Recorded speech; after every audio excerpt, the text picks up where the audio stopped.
आज के इस सेशन में आपका स्वागत है और आज हम चर्चा करेंगे ऑन क्लॉज नंबर 8.2.3। ये ISO 9001:2015 का क्लॉज है और चर्चा हिंदी भाषा में होगी। और जैसा कि मैं हर बार करता हूँ, सबसे पहले आपको ये रिक्वायरमेंट जैसे कि स्टैंडर्ड में दी हुई है पढ़ के बताऊँगा। So clause number 8.2.3, review of the requirements for products and services.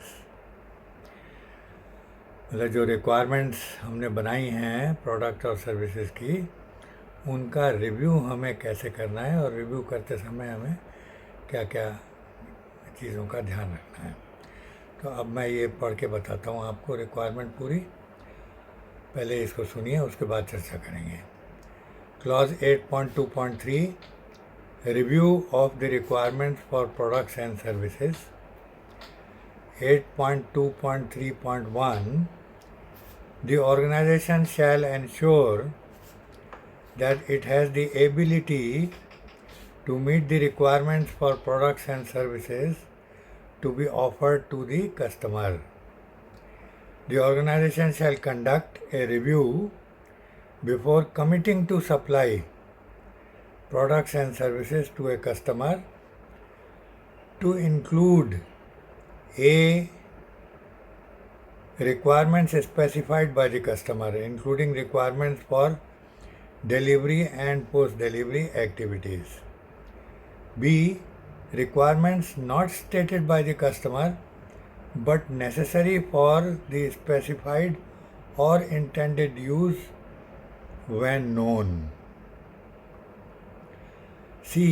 Requirements specified by the organization. D. Statutory and regulatory requirements applicable to the products and services. E. Contract or order requirements differing from those previously expressed. This was E. And the organization, next para, the organization shall ensure that contract or order requirements differing from those previously defined are resolved. The customer's requirements shall be confirmed by the organization before acceptance. When the customer does not provide a documented statement of their requirements, जैसा कि internet services में होता है. Note: in some situations such as internet sales, a formal review is impractical for each order. Instead, the review can cover relevant product information such as catalogs. तो ये थी requirement 8.2.3.1 और अब हम इसकी विस्तार में चर्चा करेंगे। जो संस्थान है हमारा, उसने जो प्रोडक्ट और सर्विसेज की रिक्वायरमेंट्स हैं उनको समझ के कस्टमर के साथ में एग्रीमेंट करके बना लिया है, मगर उन रिक्वायरमेंट को एक्सेप्ट करने से पहले, मतलब ऑर्डर एग्जीक्यूट करने से पहले, रिक्वायरमेंट्स का रिव्यू होना बहुत ज़रूरी है। तो ऑर्गेनाइजेशन को क्या करना है कि ये पक्का करना है कि जो भी रिक्वायरमेंट हमने बनाई हैं, कस्टमर से एग्री किए हैं, वो सब हम पूरी करने में सक्षम हैं। जो हमारे पास ये योग्यता है कि जो रिक्वायरमेंट हमने कस्टमर के साथ में बातचीत करके तय किए हैं वो हम पूरी कर सकते हैं, जो हम कस्टमर को देना चाहते हैं। और इसके लिए फिर ऑर्गेनाइजेशन को, मतलब कंपनी को, एक रिव्यू कंडक्ट करना पड़ेगा इससे पहले कि हम उसको कमिटमेंट दें अपना। इससे पहले कि हम अपनी ज़ुबान दें कि भाई हाँ, हम ये आइटम आपको सप्लाई कर देंगे या ये सर्विस आपको आपकी रिक्वायरमेंट के हिसाब से देंगे। तो जो रिव्यू होगा उसमें क्या क्या चीज़ें इंक्लूड होनी चाहिए। तो रिव्यू में ए से लेके ई तक ये 5 पॉइंट हैं। Requirement specified by the customer, जो भी कस्टमर ने हमें बताया है कि भाई ये हमारी रिक्वायरमेंट है, वो सबसे ऊपर होनी चाहिए और उसको हमें बहुत ही एग्ज़ामिन करना चाहिए इंटीमेटली, मतलब बिल्कुल पक्का करके उसको एग्ज़ामिन करके और एक्सेप्ट करना है हमको कि हाँ वो सारी रिक्वायरमेंट जो कि कस्टमर ने हमको बोली हैं वो हम पूरी कर सकेंगे। तो जो कंपनी है वो एक रिव्यू करेगी इससे पहले कि हम अपनी ज़ुबान दें कस्टमर को। वो रिव्यू होना ज़रूरी है। जो कस्टमर की रिक्वायरमेंट है या जो कोई और भी रिक्वायरमेंट है वो सारी की सारी हमको रिव्यू करनी है अपना कमिटमेंट कस्टमर को देने से पहले। तो ये हुआ ए। बी है requirements not stated by customer, कि बहुत सारी रिक्वायरमेंट हैं ऐसे जो कस्टमर को नहीं मालूम। एग्ज़ाम्पल के तौर पे मैं बताता हूँ आपको कि आप मार्केट में गए, आपको कोई प्रोडक्ट ख़रीदना है। फॉर एग्ज़ाम्पल एक आयरन ख़रीदनी है जिससे कि आप अपने कपड़ों पे आयरन कर सकें। तो कस्टमर तो ये रिक्वायरमेंट बताएगा कि भाई वो मुझे तो प्रेस चाहिए जो कि जिसमें कि कंट्रोल हो, ज़्यादा गर्म और कम गर्म करने वाला, और उसमें स्टीम की सहूलियत हो, और वो मेरे कपड़ों को ठीक से प्रेस कर सके। तो ये मोटा मोटी वो रिक्वायरमेंट कस्टमर बता देता है। मगर संस्थान को डिटेल में ध्यान करना है कि इसके अलावा भी और रिक्वायरमेंट हैं जो कस्टमर ने नहीं बताई हैं हमें, मगर वो भी हमें पूरी करनी होंगी, और उन चीज़ों को भी ध्यान करके नोट करना ज़रूरी है। तो वो कौन सी रिक्वायरमेंट हो सकती हैं प्रेस के मुतालिक? जो आयरनिंग प्रेस होती है कि भाई उसमें जो कटआउट है वो नियत जो टेम्परेचर की सेटिंग जहाँ आपकी होगी उसके बाद वो कटआउट काम करना चाहिए, और वो सेटिंग जहाँ पे भी आप लगाएं उतनी प्रेस गर्म होने के बाद में वो जो बंद हो जानी चाहिए। तो एक तो ये हुआ। दूसरी चीज़ ये कि उसमें जो भी हमने सामान लगाया है वो सारा ऐसा होना चाहिए जो टिकाऊ हो, लंबे टाइम तक उसकी लाइफ बनी रहे प्रेस की। तो ये ज़रूरी है। ये कस्टमर कभी नहीं कहेगा। जो हम इलेक्ट्रिकल पार्ट यूज़ करें उनकी लाइफ बहुत अच्छी हो, जो हम केबल यूज़ करें कनेक्शन के लिए जो उसमें जुड़ी हुई है, तो वो केबल की क्वालिटी ठीक हो, प्लग की क्वालिटी ठीक हो, ये कस्टमर सब नहीं बताता है। ये रिक्वायरमेंट आपको सोच करके उसमें जोड़नी है कस्टमर के खातिर, ताकि कस्टमर हमेशा सेटिस्फाइड रहे आपके प्रोडक्ट से। तो इसलिए requirement specified by the customer तो है ही है। जो कस्टमर बताता है रिक्वायरमेंट वो तो हमें पूरी करनी ही है, वो डिलीवरी के टाइम पे और पोस्ट डिलीवरी के बाद भी जो भी रिक्वायरमेंट हैं वो हमें पूरी करनी है। और बी ये कि रिक्वायरमेंट जो हमें कस्टमर ने नहीं बताई हैं, जैसा कि अभी हमने डिस्कस किया, बहुत सारी रिक्वायरमेंट होंगी जो कस्टमर नहीं बताता है, तो उनको संस्थान जो है वो ध्यान करके और उनको लिखित रूप में अपने पास रख लेता है कि भाई ये भी हमें पूरा करना है, तभी हमारा कस्टमर सेटिस्फैक्शन पूरा हो पाएगा। तो ये हो गया बी। और इसके अलावा जो ऑर्गेनाइजेशन है वो ये डिसाइड करता है कि भाई किन किन अलग अलग कैपेसिटी की प्रेसेस हमको बनाने चाहिए, कितने टाइप की बनाने चाहिए कि भाई कुछ प्रेस ऐसी हों जिसमें कि पानी भर के और स्टीम प्रेस किया जा सके, या कोई सादी प्रेस हो, या बिल्कुल सिंपल टाइप की हो। तो कितने कैटेगरी में हमें प्रोडक्शन करना है, क्या क्या हमको ऑफ़र करना है कस्टमर को, तो रिक्वायरमेंट जो कंपनी डिसाइड करती है, तो requirement specified by the customer, तो बाय द ऑर्गेनाइजेशन, इसको भी हमें रिव्यू करना है ताकि ये देखें कोई चीज़ छूट तो नहीं गई हमसे। तो इस चीज़ का हमें ध्यान करना है।